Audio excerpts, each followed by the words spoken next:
Former intelligence analyst for the U.S. Marine Corps, Kate Monroe. Ladies, it's great to have you both in with us today here on Newsline. Thank you. Yeah, thanks for having me. Thank you. I'd like to get your reaction to this Wall Street Journal report saying 500 Hamas terrorists trained in Iran before the October 7th massacre. Kate, they're saying it happened in September, and there were very high-up members of Iranian forces, brigadier generals there, working with Hamas. What does this report show to you that needs to also signal back to the Biden administration? Well, I think it shows, in my opinion, coming from, Marine Corps intelligence, Hamas is basically the shadow soldiers of Iran.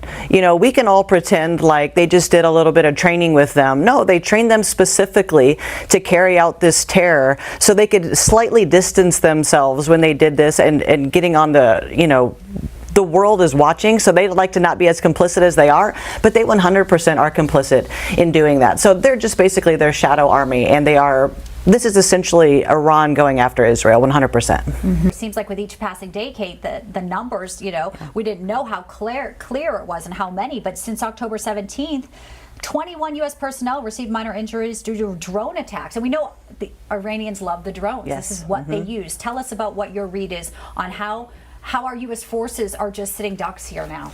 Well, it's scary for them. They are sitting ducks. I've said this many times. I don't think that our 18, 19, and 20-year-olds should be involved in this generational war. I'm a big fan of contractors. I know a lot of contractors. I think they are more suited to go fight a war like this. We have to be very careful in our response. If we over-respond, it's going to be the start of World War III. If we don't respond at all, it will just show them a continued amount of weakness that we have as a country. I can see why other countries are a little upset with us. We shipped over $6 billion, and we can pretend like that money's still sitting there, but those funds they're fungible. So they have that money, and they are using it to attack us, to attack other countries, to attack Israel. And I really just feel like this is not the time for U.S. troops to be involved in a war on the ground over there. So we have to be very careful how we respond. Yes, and the messaging out of this administration has been very not strong as far as deterrence too, and the concern is that as well. Got to leave it there, but please come back very soon. Kate Monroe, Caroline Glick, a pleasure to have you both with us today on Newsline.